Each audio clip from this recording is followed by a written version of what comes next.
Okay, so Mom Vivian will now clean the labia majora. Later, we will show you this.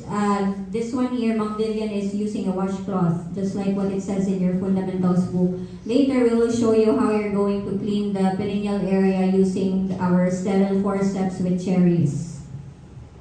So for this one, you use a washcloth. You clean the labia majora first. Make sure to you spread the labia so that the secretions in between will be removed.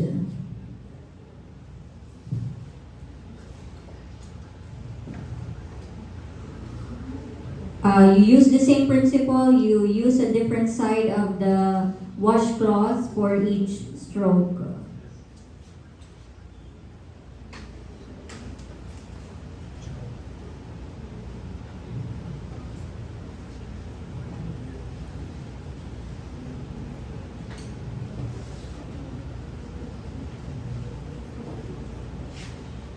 So for menstruating women and clients with indwelling catheter, you can use wet wipes.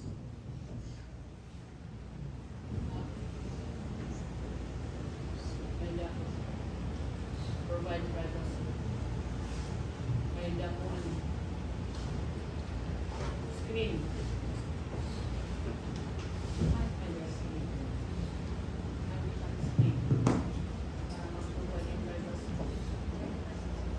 Daman dito mga kahoy nga nasa ganito ang tangan ng pinacharge. Oo. Kay if they do not see, they do not perform.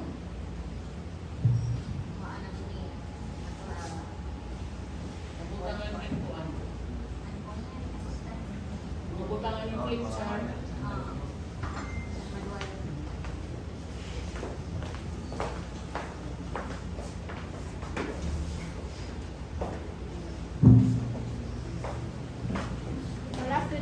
Spread open the labia and then expose your urethra and then start from the center.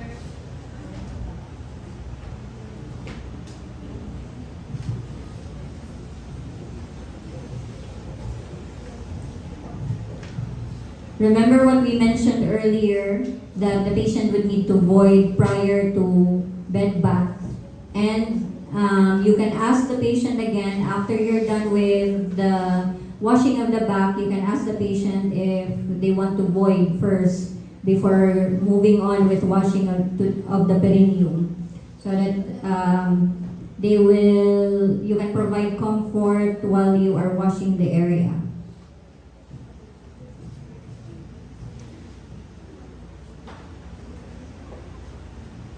If you're done, you just cover the.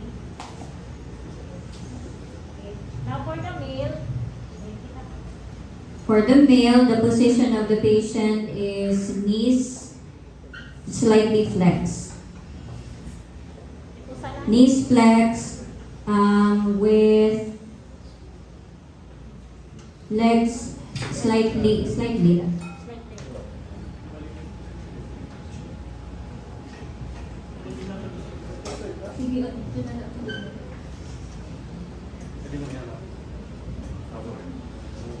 Supine with knees slightly flexed and hips externally rotated, slightly externally rotated.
Okay, so for male patients, the same process. Make sure that the client is draped. There's a towel underneath the hips of the patient. Make sure you provide privacy by exposing only the part that you're going to clean. And the position of the male client is supine with knees flexed and the hips are slightly externally rotated.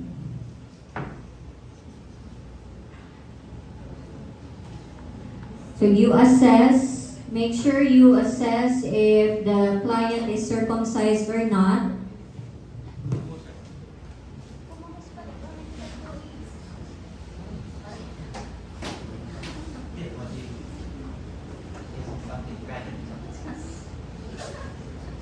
So this client is circumcised, so there's no need for me to retract the prepuce. If not, then you retract. Okay. So if the patient is not circumcised, you retract the prepuce or the foreskin. Pero kay kung circumcised, no need. So you expose the glans penis to hiya, meaning ang tip ng penis, for cleaning. And then if it's uncircumcised, after mo pag-clean, you replace it liwat. Sige. Clean the foreskin. Sige, bari naman ni din. Kaya bumawag, gantungan ka mo pagkawas. Sige, butang lanay dida. Dida. Dang.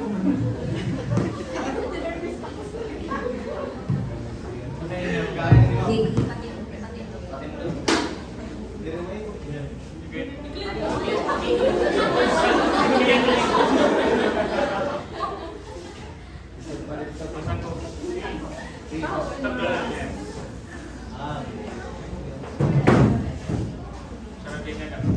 In the actual setting, we have curtains for each bed.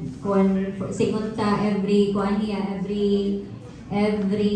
ward niya, damo it mga beds sit kada ward, you will have to draw the curtains. Amo na ito tatong privacy. And ini nga ipapakita ni Ma'am Vivian, naka-expose talaga hiya for you to see. Pero in the actual, dapat nakatabo nito hiya, nasugad ka mo. Nasugad ito while you are cleaning. Okay? Sige. When you hold the penis, okay, either you grasp it completely around or you can use the cigarette technique. Okay?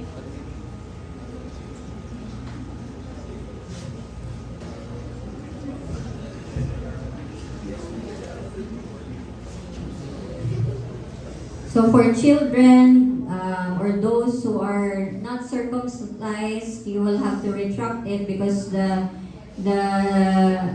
secretions will collect in that area, and you will have to replace it to prevent edema gihapon. So you will have to release it right after you are cleaning. So after the penis will be the scrotum.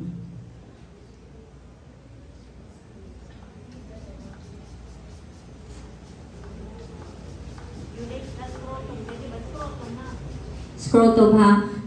Earlier we already washed the buttocks, so make sure you have washed the area near where the scrotum is, para diri ka nagbabalik-balik.